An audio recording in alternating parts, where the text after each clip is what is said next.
Doctor, അതേപോലെ ഈ അടുത്തിടെ മുൻ മുഖ്യമന്ത്രി പിണറായി വിജയൻ്റെ മകൾ വീണയുടെ സാമ്പത്തിക കേസ് അന്വേഷിക്കാൻ ED ഉദ്യോഗസ്ഥർ വന്നപ്പോൾ പാർട്ടിക്കാരെ അറിവിട്ട് അവരെ തടഞ്ഞൊരു സംഭവം ഉണ്ടായിരുന്നു. അപ്പോൾ അന്ന് മുഴങ്ങിക്കേട്ടൊരു മുദ്രാവാക്യം പോലത്തെ ഒരു കൊലവിളിയായിരുന്നു, CPI വെട്ടിയ പാർട്ടിയാണ്.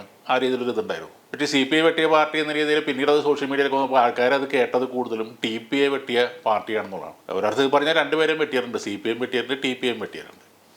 അതെന്താണ് ഈ രണ്ട് വെട്ടലിൻ്റെയും അതിൻ്റെ കാരണങ്ങളും അത് കഴിഞ്ഞുണ്ടായ അതിൻ്റെ പരിണിത ഫലങ്ങളും എന്തായിരുന്നു നോക്കാം. ഇതിൽ CPI വെട്ടിയ കാര്യമാണ് ആദ്യം നടക്കുന്നത്.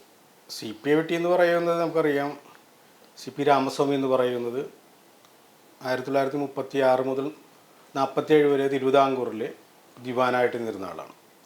അപ്പോൾ ആ ഒരു 46 കൊള്ളിച്ചിട്ടാണ് ഈ പറയുന്ന അദ്ദേഹം ജാനുവരിയിലാണ് അമേരിക്കൻ മോഡൽ പരിഷ്കാരങ്ങൾ കൊണ്ടുവരുന്നത്. അപ്പോൾ മറ്റൊന്നുമല്ല, അമേരിക്കൻ മോഡൽ പരിഷ്കാരം എന്ന് പറയുന്നത് ഇന്ത്യ സ്വതന്ത്രമാകാൻ പോകുന്നു.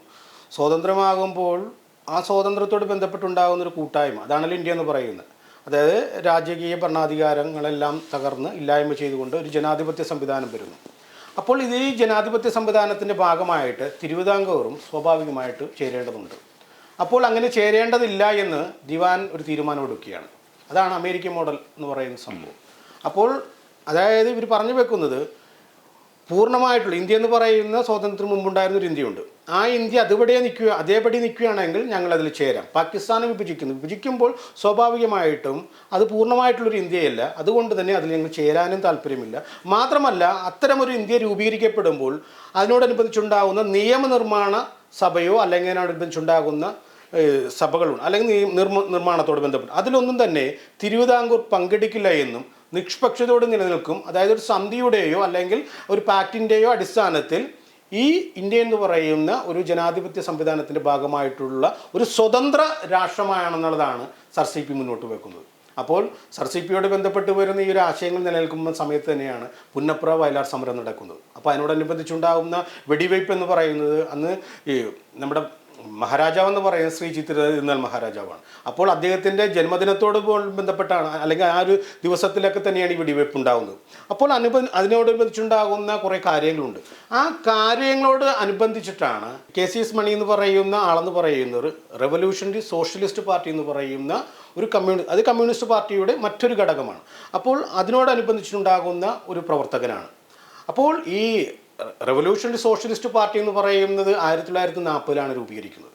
നമുക്കറിയാം 1925 CPI, ഇന്ത്യയിലെ ആദ്യത്തെ കമ്മ്യൂണിസ്റ്റ് പറയുന്ന CPI രൂപീകരിക്കുന്നത് 25 ഡിസംബർ 26 ബന്ധപ്പെട്ടാണ് അത് രൂപീകരിക്കപ്പെടുന്നത്. അപ്പോൾ CPI മുന്നോട്ട് വെക്കുന്ന ഒരു ആശയമുണ്ട്. ആ ആശയം എന്ന് പറയുന്നത് സോഷ്യലിസം, സമ്പൂർണ്ണമായിട്ടുള്ള സോഷ്യലിസം കൊണ്ടുവരിക. പക്ഷേ സോഷ്യലിസം കൊണ്ടുവരുന്നതിന് മുമ്പ് തന്നെ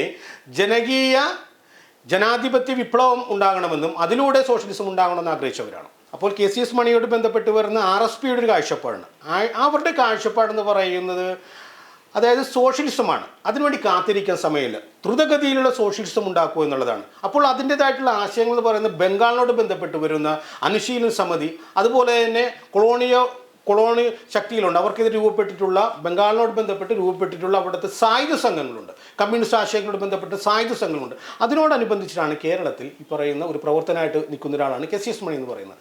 അദ്ദേഹമാണ് ഈ സ്വാതിരുനാളിനോട് ബന്ധപ്പെട്ട് വരുന്ന അദ്ദേഹത്തിൻ്റെ മരണത്തോട് ബന്ധപ്പെട്ട് വരുന്ന അതിൻ്റെ ശതാബ്ദി, അതിൻ്റെ ഒരു ആഘോഷ പരിപാടി അനുസ്മരണം നടക്കുന്ന വേദിയിൽ അവിടെ മഹാരാജാവുണ്ട്, അതുപോലെ ദിവാനായിട്ടുള്ള സർ CP ഉണ്ട്.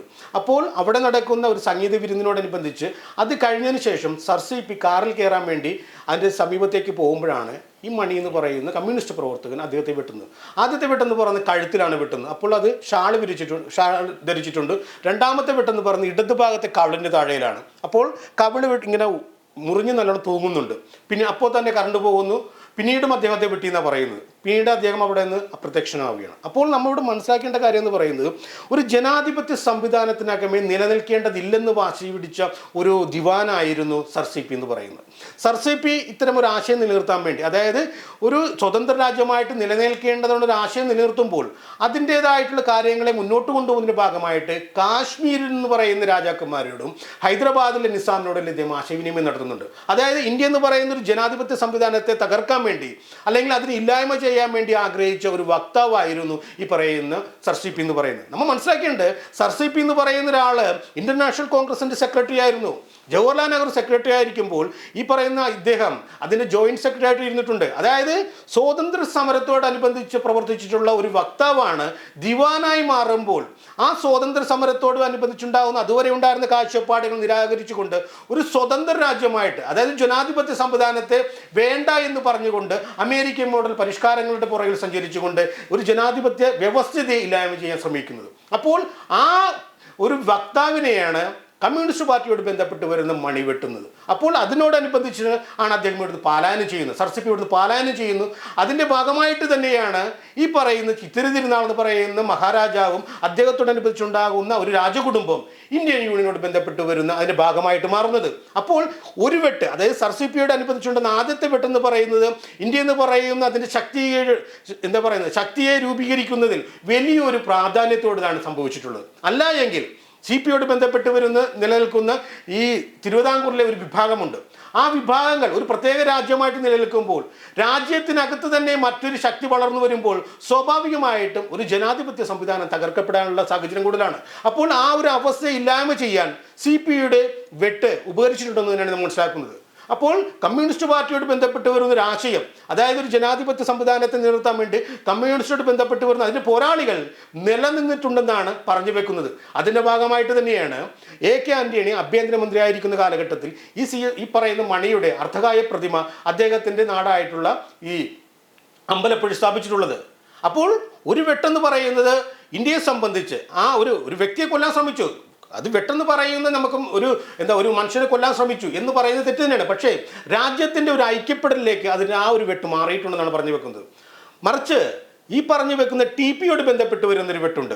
ആ വെട്ടെന്ന് പറയുന്നതാണ് ഈ പ്രതിഷേധത്തിൻ്റെ ഇടയിൽ വരുന്ന ഒരു വലിയൊരു മുദ്രാവാക്യമാണെന്ന രീതിയിൽ മറ്റു വിഭാഗം, അതായത് ഇവർ പറഞ്ഞു വെക്കുന്ന CPI വെട്ടി എന്ന് പറയുമ്പോൾ അത് ഏറ്റുപിടിച്ചുകൊണ്ട് നിങ്ങൾ CPI വെട്ടിയവരല്ല TPI വെട്ടിയവരാണെന്ന് പറയുമ്പോൾ നിങ്ങൾ ചെയ്തത് കമ്മ്യൂണിസ്റ്റ് പാർട്ടിയുടെ കൂടെ ഒരാളെ കൊന്നെന്ന് നിങ്ങൾ ഇപ്പോൾ സമ്മതിക്കുകയാണെന്ന് പറയുന്നത്.